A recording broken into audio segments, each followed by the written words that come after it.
Goa Organics వారి skin care, hair care, wellness products కోసం AP, తెలంగాణలో డిస్ట్రిబ్యూటర్లు కావాలను వివరాలకు స్క్రీన్ పైన ఉన్న నెంబర్కి కాల్ చేయండి. పిఠాపురంలో జనసేన అధినేత పవన్ కళ్యాణ్ గెలుస్తారా? కాదు, ఎంత మెజార్టీతో గెలుస్తారు అనేది ఇప్పుడు ట్రెండ్. గెలుపోటముల లెక్కలు మారిపోయాయి. పవన్ కళ్యాణ్ పిఠాపురంలో భారీ మెజార్టీతో గెలుస్తారని జన సైనికులు ధీమాగా చెప్తున్నారు. 2019లో పిఠాపురం నుంచి గెలిచిన దొరబాబు 83,459 ఓట్లు దక్కించుకున్నారు.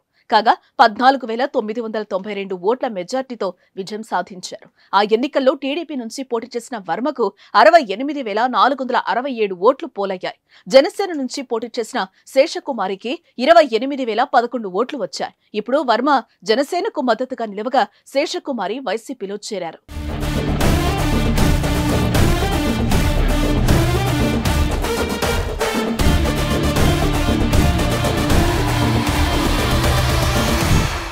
ఇప్పుడు వైసీపీ నుంచి పోటీ చేస్తున్న వంగా గీతకు 2009లో 46,623 ఓట్లు రాగా అప్పుడు వర్మ పైన 1,036 ఓట్లతో విజయం సాధించారు. అదే ఎన్నికల్లో కాంగ్రెస్ నుంచి పోటీ చేసిన ముద్రగడకు 43,341 ఓట్లు పోలయ్యాయి. ఇప్పుడు ముద్రగడ పిఠాపురంలో పవన్ ను ఓడించకపోతే పేరు మార్చుకుంటానని సవాల్ చేశారు. పవన్ విజయం పైన జన సైనికులు పూర్తి ధీమాగా ఉన్నారు. రాష్ట్రంలోని అత్యధిక మెజార్టీ సాధిస్తారని సోషల్ మీడియాలో ప్రచారం చేస్తున్నారు. అయితే పిఠాపురంలో 2019లో 80.99 పోలింగ్ నమోదు కాగా 86.63% పోలింగ్ జరిగింది. ఇప్పుడు అదేవిధంగా పులివెందుల్లో 81.34 ఓట్లు పోలయ్యాయి. ఇప్పుడు జగన్, పవన్ మధ్య ఎవరికి మెజార్టీ ఎక్కువ వస్తుందనేది చర్చగా మారింది. అయితే పిఠాపురంలో ఏకపక్షంగా పోలింగ్ జరిగిందని జన సైనికులు చెప్తున్నారు. దీంతో రాష్ట్రంలో గెలుపుపైన అంచనాలు వ్యక్తమవుతున్న సమయంలో జగన్, పవన్ లో ఎవరి మెజార్టీ ఎక్కువ అనేది ఇద్దరికీ ప్రతిష్టాత్మకంగా మారుతోంది.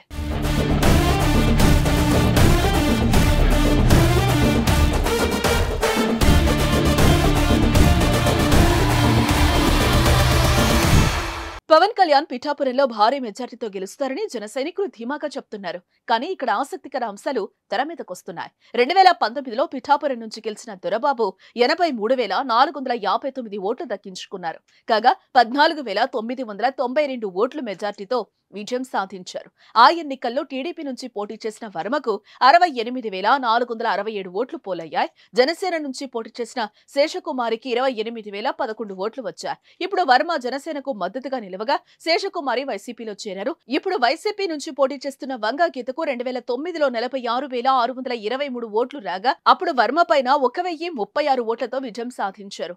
అదే ఎన్నికల్లో కాంగ్రెస్ నుంచి పోటీ చేసిన ముద్రగడకు 43,341 ఓట్లు పోలయ్యాయి. పిఠాపురంలో ఏకపక్షంగా అందరూ జనసేనకు ఓట్లు గుద్దారని, విదేశాల నుంచి వచ్చి మరీ ఓట్లు వేశారని టాక్.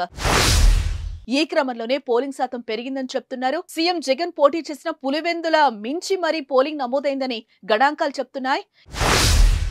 ఈ క్రమంలోనే పిఠాపురంలో పవన్ మెజారిటీ జగన్ మెజార్టీని బీట్ చేస్తుందని అంటున్నారు. ఏది నిజమో ఏది కాదో తెలియాలంటే మాత్రం మనం జూన్ 4 వరకు ఆగాల్సిందే మరి.